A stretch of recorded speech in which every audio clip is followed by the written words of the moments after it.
അയാൾ പറഞ്ഞതൊക്കെ ഓക്കെ, പക്ഷെ പറഞ്ഞ ടോൺ വാട്ട് വി സേ എന്നതിനേക്കാൾ how we say is more important. ഒരു പ്രശ്നം സോൾവ് ചെയ്യാൻ 2 ടിപ്പുകളാണ് ഞാൻ ഇന്ന് നിങ്ങളുമായിട്ട് ഷെയർ ചെയ്യാൻ പോകുന്നത്.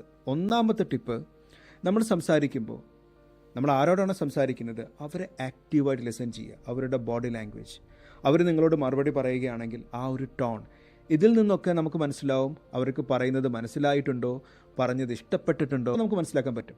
അതനുസരിച്ച് നമ്മുടെ കമ്മ്യൂണിക്കേഷൻ അഡാപ്റ്റ് ചെയ്യാം. രണ്ടാമത്തെ സ്റ്റെപ്പ്, നമ്മൾ സംസാരിക്കുന്നതിന് മുമ്പ് ഒരു റാപ്പ് ഉണ്ടാക്കിയെടുക്കുക.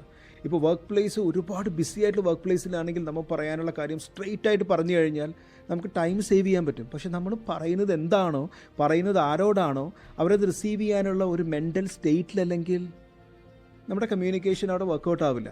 അപ്പോൾ ഇതിന് നമുക്കുള്ളൊരു സൊല്യൂഷനാണ് അവരുടെ അടുത്തൊരു സ്മോൾ ടോക്ക്. നമ്മൾ പറയാനുള്ള കാര്യം എന്താണോ അതിന് മുമ്പ് ഒരു small talk. Okay, shall we have A cup of coffee, how was your weekend, nice shirt, ഇതൊക്കെ പറഞ്ഞ് നമ്മളൊരു റാപ്പോ ബിൽഡ് ചെയ്തതിന് ശേഷം നമുക്ക് പറയാനുള്ള കാര്യം അവരോട് പറയാം.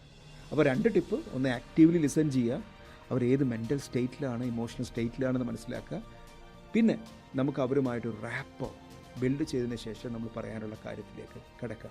And when we do that, we can avoid many issues at workplace, and that makes us an effective communicator.